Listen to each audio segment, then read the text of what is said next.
Assalamualaikum warahmatullahi wabarakatuh. Innal hamdalillah nahmaduhu wa nasta'inuhu wa nastahdihi wa nastaghfiruh wa natubu ilaihi wa natawakkalu alaihi wa na'udzu billahi min shururi anfusina wa sayyiati a'malina may yahdihillahu fala mudilla lahu wa may yudlil fala hadiya lahu. Allahumma salli wa sallim wa barik ala Muhammad wa ala ali Muhammad kama sallaita wa sallamta wa barakta ala Ibrahim wa ala ali Ibrahim fil alamin innaka Hamidum Majid. Amma ba'd. Alhamdulillah semua yang hadir pada malam ni, Fahmi Misbah, Sawiyah Abdul Kadir, Ahmad Zahari, Ummu Fatih, Nur Fatihah, semua yang hadir pada malam yang mulia ni. InsyaAllah pada malam ni tuan-tuan kita akan masuk kepada ayat 148 semula, 149, dan kalau sempat kita pergi kepada ayat 150, 151 dan 152 di surah Nisa. Masih lagi bincangkan tentang ingatan Allah SWT, pesan Allah terhadap manusia ini supaya menjauhi perkara-perkara yang dibenci olehnya berupa perkataan, tindakan, isyarat, apa jua yang boleh menyakiti orang lain. Malam ini saya akan cerita kepada tuan-tuan bagaimana teguran Nabi SAW yang begitu halus dan lembut pada sahabatnya yang tercinta Abu Bakar As-Siddiq radhiyallahu an, yang mana Abu Bakar membiarkan seorang mengecamnya, menghinanya beberapa kali. Akhirnya bila Abu Bakar As-Siddiq melawannya, membalas kembali tindakannya itu, maka Nabi pun pergi. Kenapakah Nabi buat demikian, tuan-tuan yang mulia kawan sekalian? Dan malam ini juga saya nak bawa kisah bagaimana Al-Abbas dalam satu persisihannya dengan anak saudaranya iaitu Ali karamallahu wajhah, Ali bin Abi Talib, lalu telah mengecamnya dengan perkataan-perkataan tertentu yang dibincangkan oleh para ulama. Apakah pengecualian dalam konteks kezaliman manusia yang ingin kita bincangkan pada kali ini? Demikian juga saya akan bawa kepada tuan-tuan bagaimana di akhir nanti golongan yang memaafkan orang lain akan dapat tempat yang sangat tinggi di sisi Allah Subhanahu Wa Taala, seperti yang dikemukakan dalam banyak hadis keutamaan orang memaafkan orang lain. Jadi mari kita melihat ayat 148 hingga 152 kalau sempat pada malam ni insya-Allah. Dan kita sedang mengadakan kempen satu rumah satu tafsir, mudah-mudahan tuan-tuan sudi untuk menyertainya. Satu rumah satu tafsir, satu sekolah satu tafsir, satu masjid satu tafsir, satu pejabat satu tafsir. Tafsir ni maksudkan adalah tafsir Ibnu Katsir. Ya, tuan-tuan dapatkan tafsir ni, kami akan bagi hadiah pada tuan-tuan satu buku yang menarik. Ya, buku yang bertajuk Ensiklopedia Nama-Nama Anak, yang saya jelaskan banyak kali, mengandungi nama para ulama, sejarah tentang mereka, ejaan yang betul pada nama-nama mereka. Buku ni akan menjadi milik tuan-tuan bagi tuan-tuan yang mendapatkan tafsir Ibnu Katsir dan tafsir Munir. Baik, malam ni kita rujuk pada muka surat 597, jilid yang kedua, tafsir Ibnu Katsir. أعوذ بالله من الشيطان الرجيم لا يحب الله الجهر بالسوء من القول إلا من ظلم وكان الله سميعا عليما إن تبدوا خيرا أو تخفوه أو تعفوا عن سوء فإن الله كان عفوا قديرا إن الذين يكفرون بالله ورسله ويريدون أن يفرقوا بين الله ورسله ويقولون نؤمن ببعض ونكفر ببعض ويريدون أن يتخذوا بين ذلك سبيلا أولئك هم الكافرون حقا وأعتدنا للكافرين عذابا مهينا والذين آمنوا بالله ورسله ولم يفرقوا بين أحد منهم أولئك سوف يؤتيهم أجورهم وكان الله غفورا رحيما صدق الله العظيم. Baik, terjemahan ayat 148. Allah tidak menyukai ucapan buruk yang diucapkan dengan terus terang kecuali orang yang dianiaya. Allah adalah Maha mendengar lagi Maha mengetahui. Jika kamu menyatakan satu kebaikan atau menyembunyikannya atau memaafkan satu kesalahan orang lain, maka sungguhnya Allah Maha Pengampun lagi Maha Berkuasa. Sungguhnya orang-orang kafir kepada Allah dan Rasulnya dan maksud membezakan di antara keimanan kepada Allah dan Rasul-Rasulnya dengan mengatakan kami beriman kepada sebahagian dan kafir terhadap sebahagian lain, serta bermaksud dengan perkataan itu mengambil jalan tengah di antara demikian iman dan juga kufur. Mereka lah orang-orang yang kafir sebenar-benarnya. Kami telah menyediakan untuk orang-orang kafir itu siksaan yang menghinakan orang-orang beriman kepada Allah dan Rasulnya, dan tidak membezakan seorang pun di antara mereka. Kelak Allah akan beri kepada mereka pahalanya, dan Allah Maha Pengampun lagi Maha Penyayang. Muslim-muslimat rahmati dan dikasihi, semalam saya dah jelaskan bahawa ayat ini adalah berkaitan tentang kata Ibn Abi Talha seperti disebut dalam tafsir Ibnu Katsir, tuan-tuan. Menuturkan bahawa Ibn Abbas radhiyallahu anhu berkata, Allah tidak menyukai seorang mendoakan kejahatan kepada orang lain kecuali jika dia dizalimi, sebab Allah memberikan keringanan menyumpah orang yang buat kezaliman. Itulah firman-Nya, illa man zulim, kecuali orang niaya. Namun jika dia sabar, hal itu lebih baik baginya. Abu Dawud meriwayatkan daripada Aisyah bahawa dia telah menyumpah seorang yang mencuri satu daripadanya. Lalu Nabi telah bersabda, la tusabbikhi anhu, janganlah engkau beri keringanan kepadanya.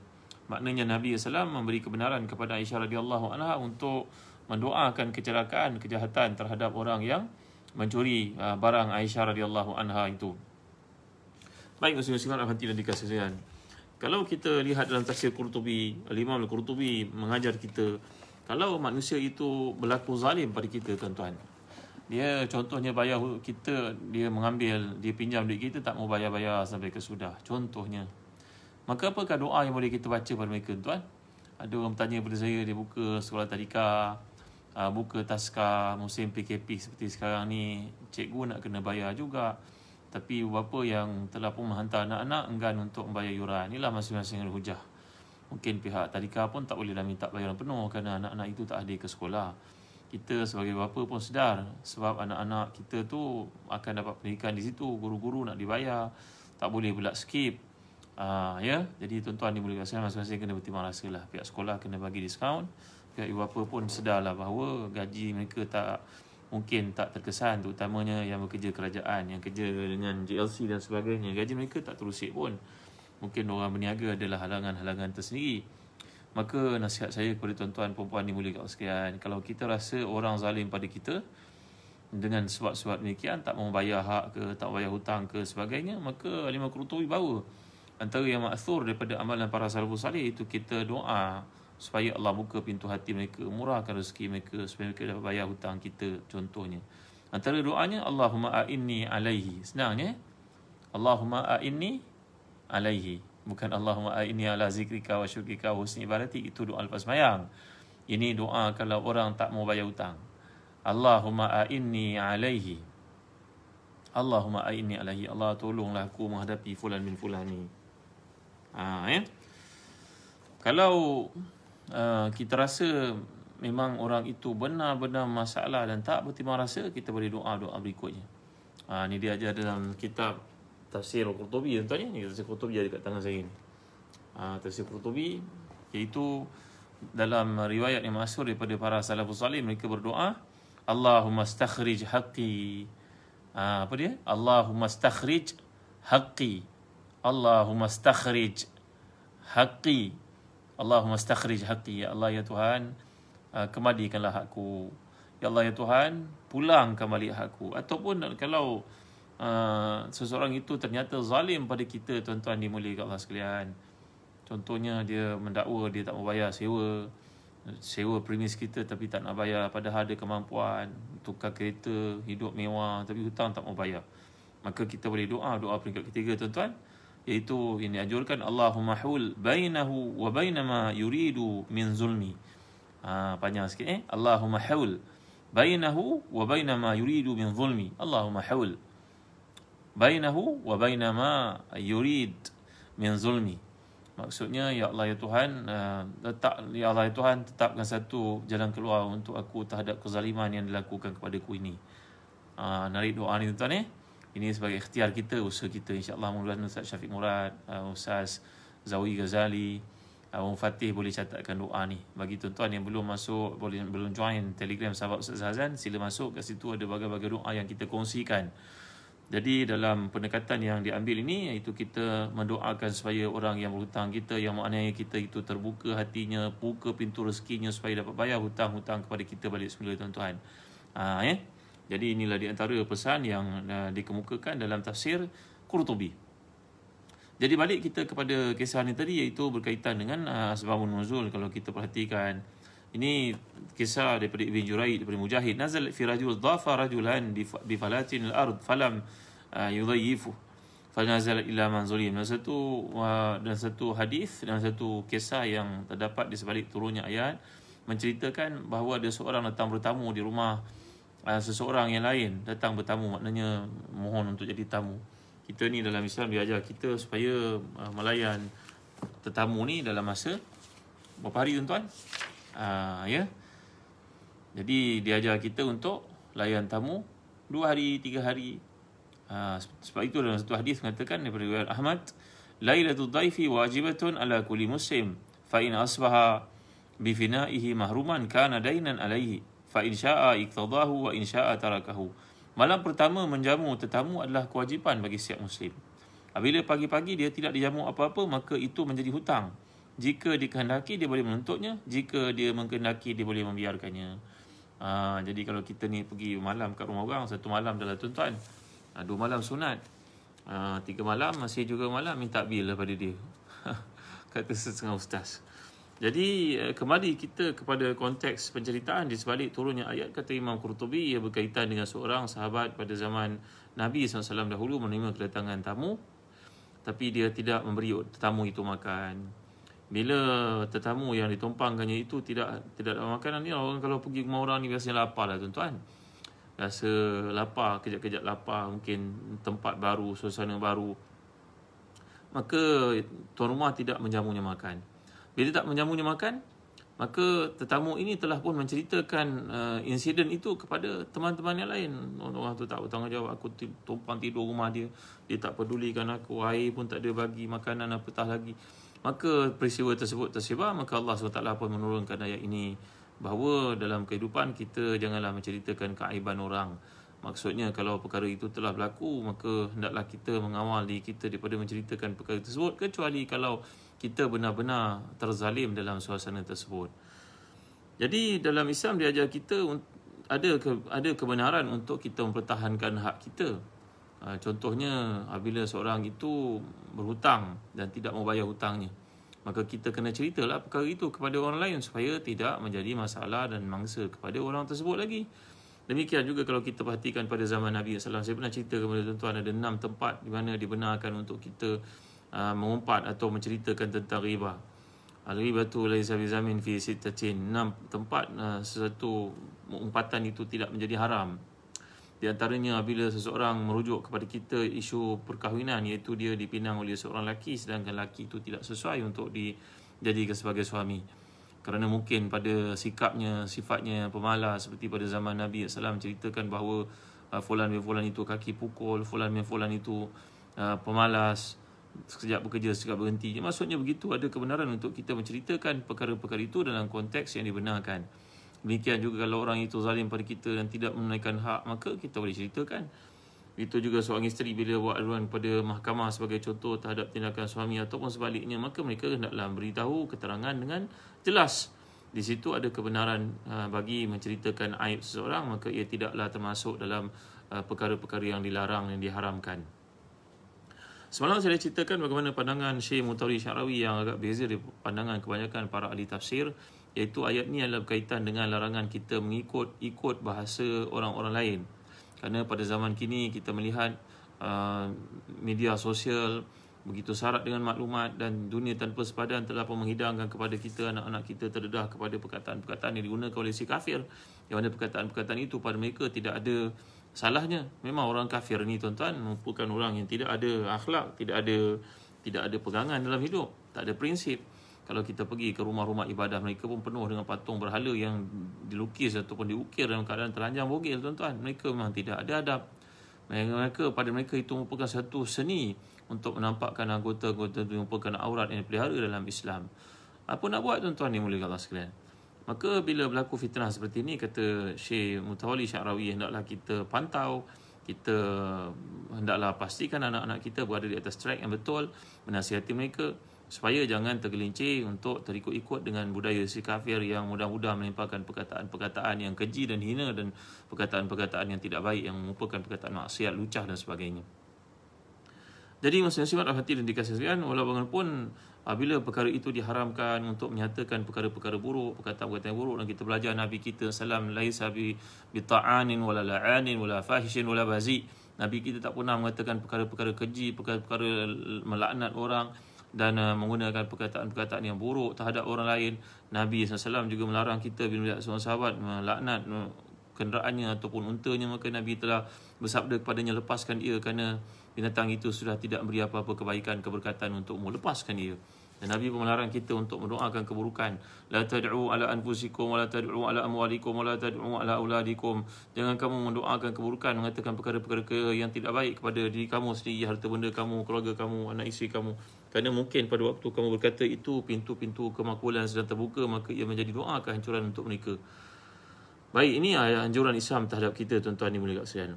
Walaupun demikian, walaupun dibenarkan kita untuk mempertahankan diri bila berlaku kezaliman, penganiayaan tertentu terhadap kita, maka jangan lupa, tuan-tuan dimuliakan Allah sekalian, ada juga perkara-perkara yang tetap diharamkan untuk kita membalas balik.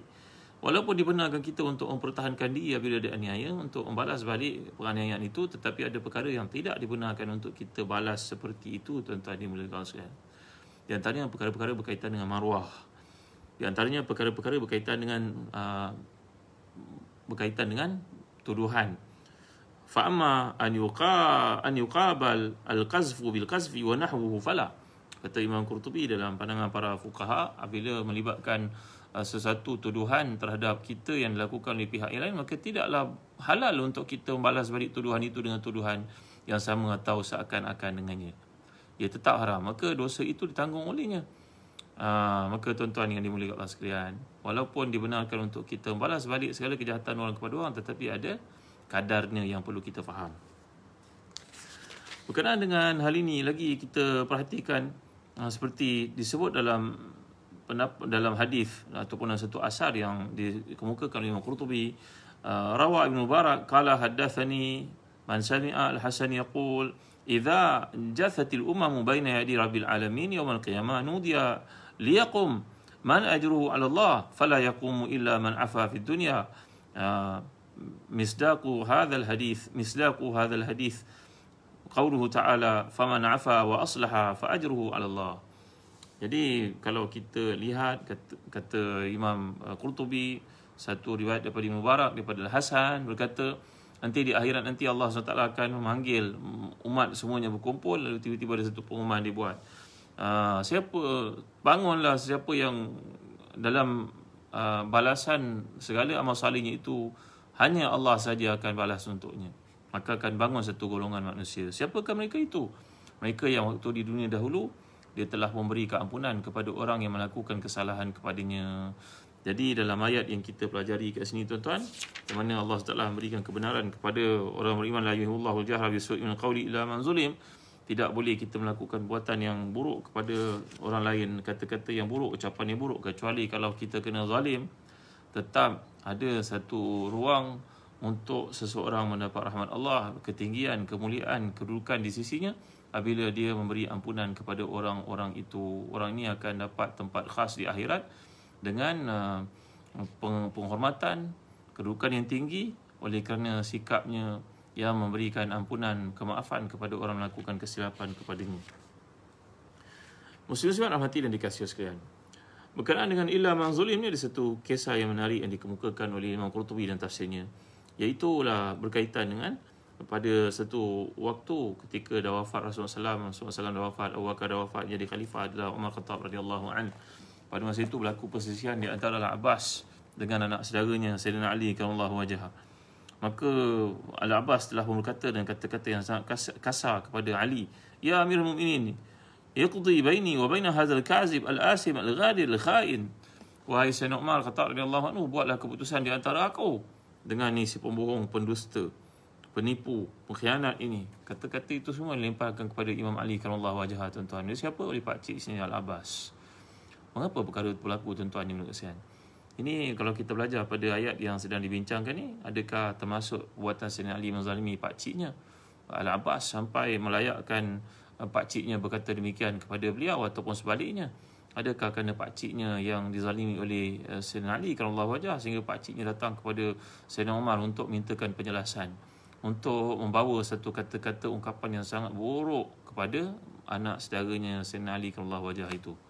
Bismillahirrahmanirrahim.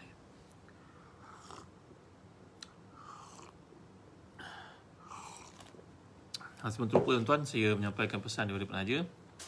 Ya, kita dah masuk bulan Rajab, tak lama lagi bulan Syaban, lepas tu Ramadan, tinggal tak sampai 60 hari, tuan-tuan, masuki Ramadan. Dapatkan kurma McJowl daripada Zahran Travel. Ni panjang nampak. Separuh jari saya tengok, panjang. Kurma McJowl ni daripada Palestin. Datang daripada Palestin yang dieksport daripada Jordan. Nikmatnya makan kurma ni tuan, bagi yang puasa, ya Allah, saya tengok mango order.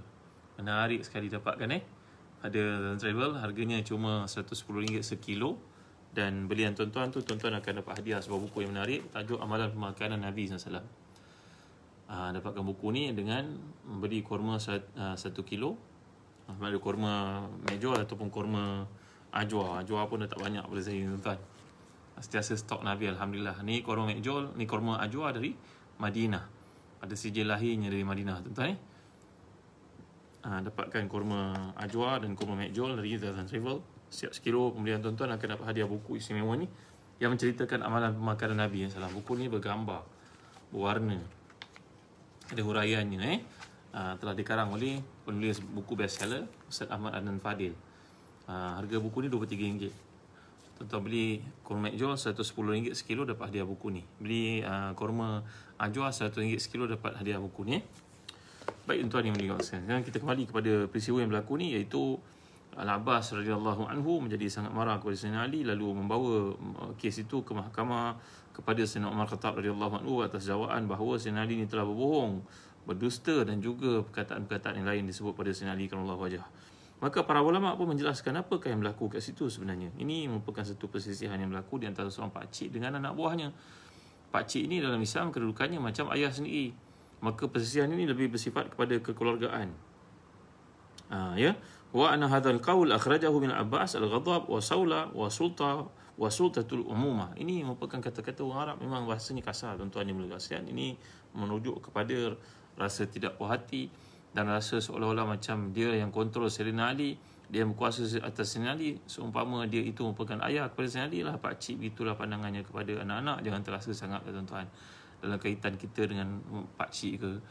Kadang-kadang kita tegur dia berkali-kali, tapi tiba-tiba dia boleh beritahu pada ayah kita pula, nampak fulan tu tak tegur pun tak buat, tak tahu je, mentang-mentang dah jadi pegawai besar. Jadi tuan-tuan ni mulakan saya demikianlah dengan pakcik-makcik kita. Banyak bersabarlah, tuan-tuan. Mereka merupakan darah daging kita. Ambillah berat terhadap mereka. Memang orang tua-tua begitulah keadaannya, sensitif. Jadi para ulama telah mengecualikan kes ini dalam kajian mereka untuk mengatakan mana-mana pihak, sama ada Al-Abbas ataupun Sayyidina Ali karramallahu wajhah, mereka itu termasuk dalam kategori yang dibenarkan untuk membalas balik kezaliman orang kepadanya, kerana itu adalah isu berkaitan dalam kelambu, perkara berkaitan kekeluargaan, perkara berkaitan dengan terasa hati di antara seorang bapa saudara yang merasakan dirinya macam bapa kepada Sayyidina Ali karramallahu wajhah. Maka ia bukan dalam konteks perbincangan yang kita sedang lalui sekarang, tuan-tuan yang mulia sekalian.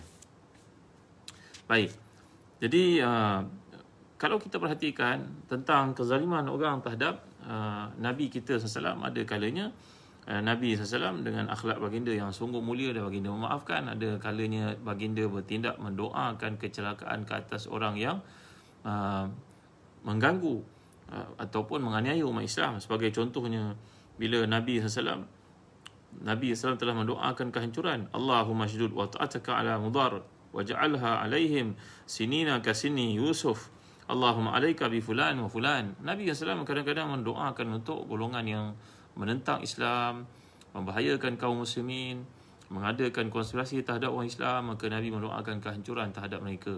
Ada kalanya Nabi maafkan, ada kala ia merupakan perkara yang melampau-lampau, yang cross line, tuan-tuan. Maka Nabi SAW telah pun mendoakan kehancuran kepada mereka. Itu juga bila kita lihat Nabi SAW telah pun berpesan kepada Aisyah radhiyallahu anha ketika orang itu mencuri barang Aisyah. Maka Nabi berkata kepadanya, la tusabbihi anhu, jangan lebih kurang dengannya, wala tukhaffifi anhu al-uquba bidu'aiki alaihi, jangan kau membiarkan orang seperti itu, doakan kehancuran kepadanya, doakan kepadanya supaya kena satu hukuman daripada Allah SWT. Ya, dalam kehidupan kita pada hari ini, kadang kita melihat orang yang contohnya orang yang dirampas handbagnya, orang perempuan lah selalu kena. Kadang-kadang pandangan yang tidak sanggup untuk kita lihat. Macam mana lah boleh berlaku demikian? Yang melakukannya itu merupakan orang muda yang sepatutnya pergi bekerja. Banyak peluang untuk bekerja, kita nampak pula kat CCTV. Kadang orangnya muda, hukum akal mustahil pada waktu usia seperti itu. Bawalah delivery ke Food Panda ke apa, Food Grab, ya Allah Akbar. Macam-macam peluang untuk bekerja. Kenapa tak manfaatkan? dengan motosikal yang cantik pergi merampas beg orang perempuan, jatuh perempuan itu kadang-kadang koma pula berapa lama, maka orang sedemikian memang layak didoakan kehancuran ke atasnya.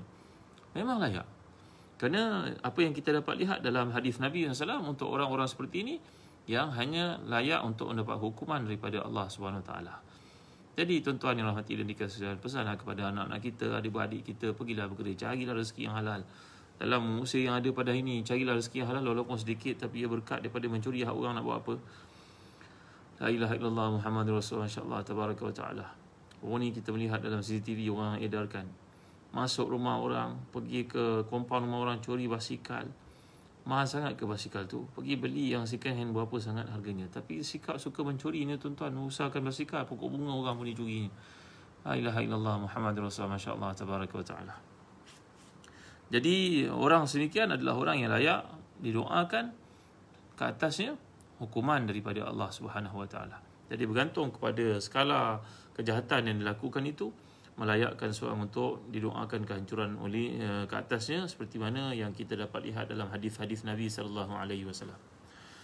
Jadi tuan-tuan yang dimuliakan Allah sekalian, kita kembali kepada kitab Tafsir Ibn Katsir ni untuk melihat penjelasan lanjutnya.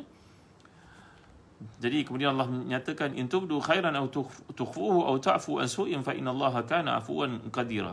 Jika kamu menyatakan sesuatu kebaikan atau menyembunyikan atau memaafkan kesalahan orang lain, maka sungguhnya Allah Maha Maaf lagi Maha Berkuasa. Iaitu jika kamu wahai manusia menampakkan kebaikan atau menyembunyikan atau memaafkan orang buat buruk pada kamu, maka itu dapat mendekatkan kamu kepada Allah dan Dia akan balas kamu dengan pahala yang besar di sisinya. Jadi salah satu sifat Allah adalah maafkan hamba-hambanya, seperti kita bincangkan dalam ayat yang lalu, kan Allahu syakiran alima. Syakur itu merujuk pada satu sifat Allah yang sangat pemurah, sangat sopan santun, sangat mengasihani hambanya. Jadi ini merupakan antara sifat Allah, padahal Allah berkuasa untuk menyiksa mereka. Tentang sifat ini Allah berfirman, fa innallaha kana afuwan qadira, sungguhnya Allah Maha Pemaaf lagi Maha Kuasa. Oleh kerana itu terdapat satu asar bahawa para malaikat pembawa arasy bertasbih menyucikan Allah, dan sebahagian mereka berkata, Maha suci Engkau ya Allah atas kesantunanmu setelah ilmu. Dan sebahagian daripada mereka berdoa, Maha suci Engkau ya Allah atas kepemaafanmu sedangkan Engkau berkuasa untuk mengenakan apa-apa tindakan kepada kami. Dalam sebuah hadis yang sahih disebutkan, ma nakasa malu min sadaqatin wala zadallahu 'abdan bi'afwin illa 'izzan wa man tawadha'a lillahi rafa'ahu Allah. Tidak berkurangan harta disebabkan sedekah, dan tidak Allah menambahkan kepada seorang hamba dengan sifat pemaafnya kecuali kemuliaan, dan barang siapa merendahkan dirinya kepada Allah, nescaya Allah akan mengangkatnya. Jadi dalam hadis ini menekankan kepada kita aspek bila seseorang memaafkan orang lain, maka Allah akan beri kemuliaan, ketinggian, kedudukan yang sempurna untuknya di akhirat. Seperti yang telah kita lihat, nanti akan bangun segolongan orang yang hanya Allah saja mampu membalas segala kebaikan dan masalahnya, iaitulah orang yang beri keampunan, kemaafan kepada orang-orang lain. Muslim sangat hati dan dikasihi. Tadi saya dah ajar tuan-tuan bagaimana doa untuk kita ungkapkan bila orang tidak mau bayar hutang kepada kita, orang menganiaya kita, orang hantar anak kat tempat kita tapi tak nak bayar yurannya. Juga pemandu transport yang dah invest pada kenderaan, tiba-tiba berlaku PKP. Yelah, itu memang tanggungjawab kita. Tapi bagi orang yang bekerja dengan gaji yang tetap, kerja kerajaan ni, apalah salahnya kalau kita tak boleh bayar penuh pun bayarlah separuh ke. Kerana itu merupakan komitmen orang itu untuk bawa hantar anak kita pergi ke sekolah, bagi keselamatan. Kita tak boleh bayar sepenuhnya, faham. Tapi bayarlah, contohnya sepertiga ke, bayar sikit ke, bagilah lamsam satu jumlah ke. Allahu Akbar. Dan juga yang memiliki transport ini mungkin boleh buat kerja-kerja delivery ke, kena kreatif lah dalam menyelesaikan masalah-masalah mereka. Semua pihak kena sedar tanggungjawab masing-masing. Jadi saya dah ajar pada tuan-tuan tadi doa. Yang pertama sekali, Allahumma a'inni alaihi, ya Allah tolonglah aku ke atas sikap orang itu. Ataupun Allahumma astakhrij haqqi, ya Allah kembalikan kepada aku hak aku yang ada padanya. Kalau orang itu lebih keras dan degil dan tidak mahu memenuhi tanggungjawabnya, berhutang tak mau bayar umpamanya, maka doa dengan doa yang lebih tegas lagi kepada Allah. Allahumma hul bainahu wa baina ma yuridu min zulmi. Allahumma hul bainahu wa baina ma yuridu min zulmi. Ya Allah, berilah aku hak aku daripada orang yang zalim ini, daripada orang tak bertanggungjawab ini, daripada orang yang sengaja melambat-lambatkan bayaran semula hakku ini. Jadi doa ni tuan-tuan boleh kita amalkan. Dan dalam masa yang sama, Islam ni mengajar kita doa bila orang buat baik kepada kita. Contohnya orang berhutang, kita bayar lebih pula tu. Dia hutang pada kita 1,000, dia bagi 1,000, bagi pula buku-buku, bagi pula makanan, bagi pula itu ini. Ya Allah, baiknya orang seperti ini, seperti yang kita telah belajar, ini satu jenis seperti ihsan, tuan-tuan ya. Maka apakah doa kita untuk orang yang buat baik kepada kita? Contohnya yang bayar hutang ni. Ya. Saya ingat masa belajar kat Jordan, tuan-tuan. Kami menyewa rumah dengan tuan rumah yang sangat tinggi pekerti kemuliaannya. Ya, bila kita lambat bayar sewa, dia datang ziarah. Dia beritahu, tak ada duit ke? Dia kata sebenarnya dari Islam ni kita dah ajar sembahyang sunat duha untuk meringankan segala komitmen kita, beri petunjuk pada kita, keluar kita dari kesan. Ya Allah, baiknya tuan rumah ni, dia pula mengajar kita sembahyang sunat duha, padahal dia hanyalah orang biasa-biasa je, tuan-tuan. Dia wakil tuan rumah. Tuan rumah tu bekerja kat Dubai. Ni wakil tuan rumah. Subhanallah, Masya Allah, Tabaraka wa Ta'ala. Baiknya dia ajar kita sembahyang sunat duha. Nanti kau sembahyang sunat duha, Allah selesaikan semua hak kau. Masuklah dalam kurungan hak aku yang kau tak bayar lagi. Tapi kalau kita bayar saja hutangnya, tuan-tuan, dia hantar macam-macam makanan untuk kita. Mansafnya, makelubanya. Allahu Akbar, Masya Allah, Tabaraka wa Ta'ala. Jadi kalau orang baik pada kita, apa doa kita untuk mereka, tuan-tuan? Doa ni, tuan-tuan, dah amalkan lama. Saya dah ajar tuan-tuan berkali-kali. So ni, itu ucapkan untuknya. Barakallahu laka. Barakallahu laka fi malika wa ahlika. Barakallahu laka fi malika wa ahlika. Barakallahu laka fi malika wa ahlika. Fi ahlika wa malika. Ya Allah, ya Tuhan, berkatilah orang ini, berkatilah dia pada keluarganya dan segala hartanya. Kalau orang ni bayar hutang kita, doakan untuk dia. Barakallahu laka fi ahlika wa malika. Innama jaza'us salafil hamdu wal ada. Ni panjang sikit. Barakallahu laka fi ahlika wa malika. Innama jaza'us salaf alhamdu wal ada. Ya, jadi kita doakan untuknya. Ya Allah berkati, ya Allah berkatilah orang ini pada keluarganya, pada hartanya. Sungguhnya balasan orang buat baik itu, balasan orang yang bayar balik itu adalah pujian dan juga kesempurnaan. Jadi kita doakan untuk mereka yang membayar hutang kita, yang berbaik pada kita, dengan doa yang kedua ni, tuan-tuan. Boleh ingat ke? Nanti Ustaz Syafiq Murad tolong masukkan. Barakallahu laka fi malika wa ahlika, atau barakallahu laka fi malika wa fi ahlika wa malika, innama jaza'us salaf alhamdu wal ada. Jadi doa ni kita baca, saling bacakan, saling doakan kepada orang. Mudah-mudahan mana-mana orang yang dalam kesusahan sekarang diberikan petunjuk oleh Allah untuk keluar dari masalah-masalah hutangnya. Sekian saja untuk malam ni, tuan-tuan. Sekalian baik semuanya daripada Allah. Kelemahan manusia. Terima kasih atas kehadiran tuan-tuan. Jangan lupa share video ni ke seramai orang yang ada keliling kita. Mudah-mudahan mereka dapat memahami kalamullah. Dalam 2 ayat yang telah kita bincangkan ni, nampaknya tak sempat 3 ayat berikutnya. InsyaAllah esok kita sambung. Jadi tuan-tuan yang berdekat sekalian, jangan lupa bagi mereka yang ada anak-anak, ziarahlah Telaga Biru di www.telagabiru.com.my. Dapatkan buku-buku berbagai judul daripada darjah 1 sampai darjah 6, tingkatan 1 sampai tingkatan 5. Bukan sahaja bahasa Arab, pendidikan Islam, bahasa Inggeris, bahasa Melayu, geografi, semua ada. Sejarah, maths, admaths. Alhamdulillah, semua kami telah terbitkan. Tuan-tuan yang dapatkan di www.telagabiru.com.my. Dapatkan buku-buku latihan, buku topikal, buku ujian, uji kaji. Untuk anak-anak kita, buku robotik pun ada, buku Arduino pun ada, Alhamdulillah, buku belajar jawi pun ada. Alhamdulillah, banyak sumbangan daripada guru-guru cemerlang untuk anak-anak kita yang punya pengalaman luas. Ya, tuan-tuan, sokonglah orang Islam, tuan-tuan. Anda yang dah tak sokong, tak ada orang nak sokong. Tuan-tuan pun cikgu-cikgu yang mulia, dapatkan buku-buku daripada syarikat-syarikat orang Islam macam Telaga Biru. Orang-orang lain mereka tidak ada tanggungjawab zakat. Kalau mereka buat pun hanyalah untuk CSR yang tertentu, untuk tax exemption. Tapi kita orang Islam punya tanggungjawab terhadap orang Islam lain. Dan itu tanda cinta kita kepada orang Islam. Itu tanda iman yang subur, tuan-tuan. Sokonglah orang Islam. Di mana sahaja ada peluang, sokong orang Islam. Kita bukan saja dapat dunia, kita dapat akhirat, insya-Allah. Baik, tuan, jangan lupa ziarahi kami di www.telagabiru.com.my untuk mendapatkan buku-buku latihan sekolah, sekolah rendah, sekolah menengah. Buku-buku yang terpilih, karangan guru-guru yang cemerlang, guru-guru yang berdedikasi, guru-guru yang terpilih. Jadi setakat itu saja untuk renungan pada malam ini. Sama-sama kita akhiri dengan baca tasbih kafarah dan suratul Asr.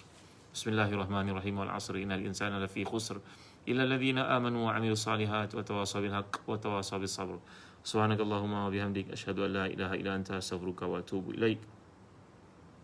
اللهم اغفر لنا ذنوبنا ولوالدينا وارحمهم كما رونا صغارا ولجميع أصحاب الحقوق علينا من المسلمين والمسلمات المؤمنين والمؤمنات برحمتك يا أرحم الراحمين. اللهم أحسن عاقبتنا في الأمور كلها وأجرنا من خزي الدنيا وعذاب الآخرة.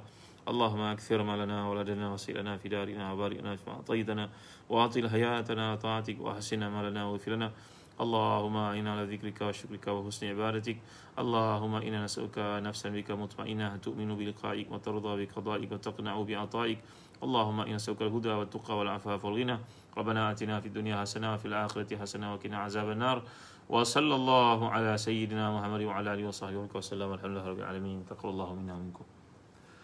Kepada kita tuan, esok insyaAllah saya tinggalkan tuan bawah penjagaan, bawah kasih sayang, bawah rahmat Allah. Atrukukum tahta riayatillahi wa hifzih. Barakallahu lakum, barakallahu fikum, wa ahsanallahu ilaikum, wa kasallahu khairakum. Assalamualaikum warahmatullahi wabarakatuh.